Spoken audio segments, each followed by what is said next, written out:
106 infringement notices issued in the last 24 hours right across not just Greater Sydney but out into country New South Wales as well. 6 of those notices went to people around Orange and also 8 of those notices to King's Cross and out to Penrith and also in southwest Sydney. So the spread of the infringement notices is right across the state, which is disappointing. What I do know is that people continue, again, right across the state to ring Crime Stoppers to report people who are going outside of the order. Over 1,200 messages put on the police system for police to attend locations to investigate where there might be a noise complaint or more cars than usual or people walking in to a premises. One of those instances was a unit at Marrickville where police responded to information. They went to that unit and found 15 men in a small unit playing cards. These men were in their 50s through to just short of 90 years of age, no masks, no social distancing, clearly in an environment that was a huge risk to them, their families and their community. Police issued infringement notices and will follow up and make sure that each and every person that was there playing cards is dealt with appropriately. The message out of this, though, is we spoke before about communication with people in southwest Sydney.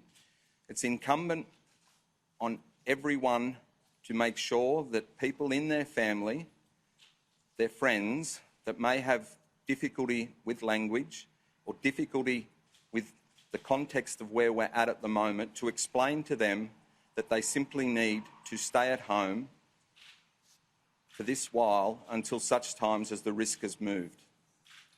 Another incident that I'd like to highlight is in the Auburn area, where police again were called to a premises near Sydney Olympic Park, where an 18-year-old birthday party continued. There were 10 people at this party, clearly organised. They turned up, they were aware of the public health orders, and police took action in terms of infringement notices to each of those people and closed the party down, and they were directed to return home. The third incident that I would highlight is one in a garage under a set of units in the Marylands area. These were young people that were playing PlayStation. Again, noise of that gathering was reported to police. Police went along, knocked on the garage door, and here were the people sitting outside the public health order, quite clearly and aware of their obligations. They were issued infringement notices and they were told to go back home. These are 3 very different but still very much the same in terms of people making a conscious decision to not stay at home, to leave their home, to go to a premises for an organised gathering and not comply with the public health order. That said, when I talked to police right across this state and indeed southwest Sydney last night, the vast majority of people continue to do the right thing, comply with the public health order. New South Wales Police thank those people, and really we just need to see people take a conscious decision about their actions.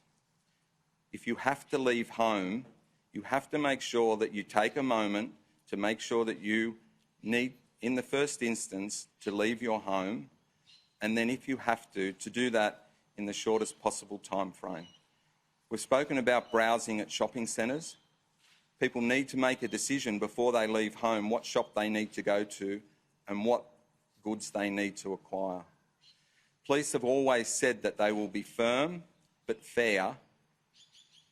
We are now in a position where we need to be much more firmer than fairer. People understand the orders more and more, and police are just getting a little tired of people that disguise their behaviour around the orders to try and get some legitimacy to it.